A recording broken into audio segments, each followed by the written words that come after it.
Captain speaking.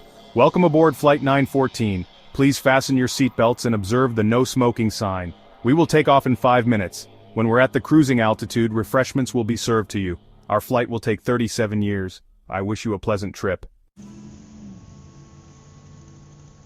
What would you do if you went on a vacation to another city and suddenly found yourself in another country altogether? I guess more adventurous types would even enjoy such a change of plans, but most of us would be confused.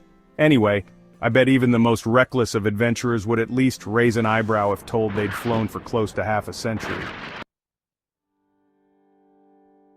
On July 2, 1955, Pan American Flight 914 made its way from New York to Miami, Florida. It was a fine sunny day, and 57 passengers on board the plane were looking forward to seeing the warm beaches and palm trees of Florida. The plane took off without trouble, but 3 hours later, when it should have already landed at the destination airport, it was nowhere to be seen. Radars of the control tower in Miami didn't show any approaching aircraft, and no distress signals were received either. When air traffic control contacted the New York tower, they got a perplexing reply. Flight 914 just disappeared from the radars in midair. Everything indicated that the plane was lost. Apart from having vanished from the radars, air traffic control couldn't get through to the pilots with the radio. The DC-4 simply vanished in thin air, leaving no trace of itself or any of the people on board. Investigation was started right away. The flight route took the plane over a part of the Atlantic Ocean, and it seemed that the only explanation of its vanishing was that it crashed somewhere along the way. Rescue teams were deployed, the Coast Guard was scanning the waters, but still no luck. Not a single piece of the lost plane was to be found. Investigators could only shrug their shoulders in dismay. 61 people, passengers plus the crew, just blinked out of existence along with a huge flying machine. Eventually, although the case was never really solved, there was an official statement that the plane crashed, taking the lives of everyone on board. But despite numerous, and understandable, questions from the grieving relatives, no one could say what really happened to Flight 914, until 37 years later at least. Change of scenery. It's now September 9th, 1992, and we're in Caracas, Venezuela. It's a perfectly normal day for Juan de la Corte, air traffic controller at the Caracas Airport. He turned up at work, made some coffee, and took his seat, overlooking flights. He was giving some minor comments on a flight in progress when something weird happened. Seemingly out of nowhere, a new dot appeared on the radar. It was as if an aircraft had just popped up from nothingness, or as if it had been hiding from the radar and now decided to show up. Either way, it was a strange thing to see near a civil airport, and de la Corte checked the readings several times, thinking at first that it was a mistake. It wasn't, though. The readings were correct, and soon he and his colleagues were able to see it with their own eyes. In less than 10 minutes, the culprit showed up in the field of vision. At first it looked to the air traffic control like an ordinary airplane, but as it got closer, they could see that it was, in fact, very old. A DC-4 McDonnell Douglas passenger aircraft, still with propellers instead of modern turbines.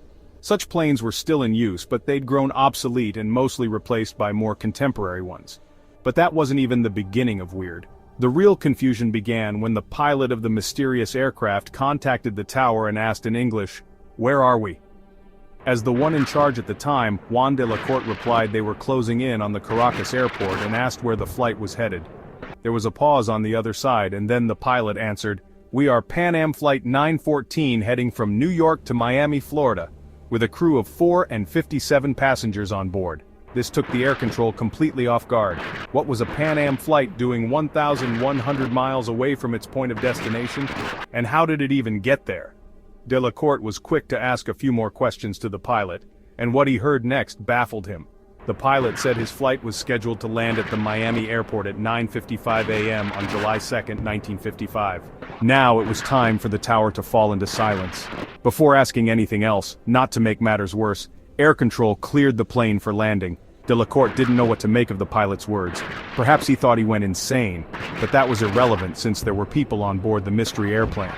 He had to make sure they landed safely, and decided he would ask questions when they did. Ground units were immediately called to assist the plane and the passengers, and it landed without trouble. Having relaxed a little bit, Juan finally decided to ask something that bothered him. "Do you know today is May 21st, 1992? Another pause that ensued told him it was a huge mistake to say that. As the ground crew approached the airplane, the pilot's bewildered voice on the radio said, "What are you talking about?" When Delacourt heard that, he knew he would have to order security guards to go to the plane and escort the passengers and the crew. However, as they were moving towards the aircraft, the pilot did something nobody expected. Juan heard the flight captain's panicky voice saying, "No! Stay away! We're leaving now!" And indeed, he started the engines again and without waiting for takeoff clearance, taxied the plane to the runway. Juan tried to stop him over the radio, telling him he was creating a dangerous situation, but the pilot didn't respond. He simply drove to the runway, accelerated, and took off. For some time the plane could be seen in the air. Soon it only appeared as a dot on the radar, and then it vanished again. No words could describe the shock Juan Delacourt and his colleagues at the air control tower were in.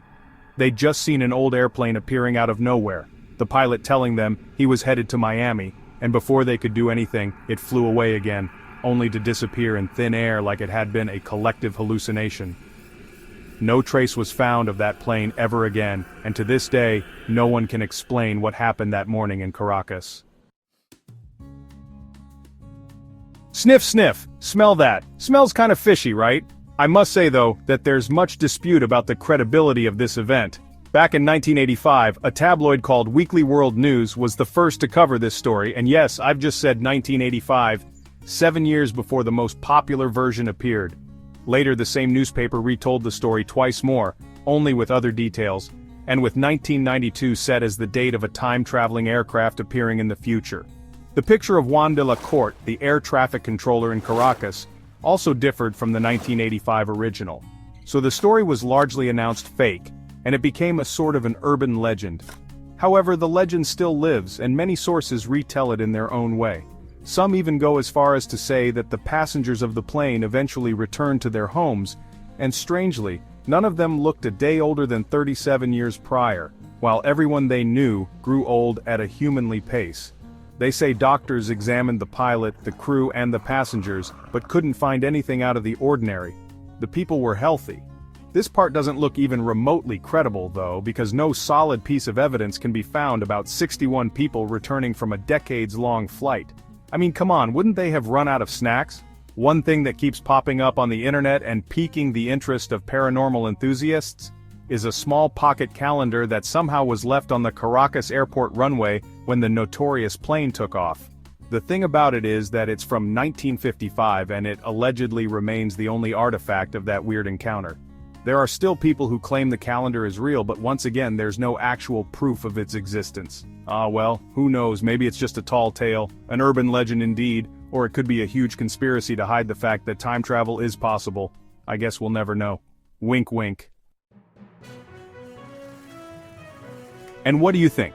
Was Flight 914 really lost in time for 37 years, or is it all just a hoax?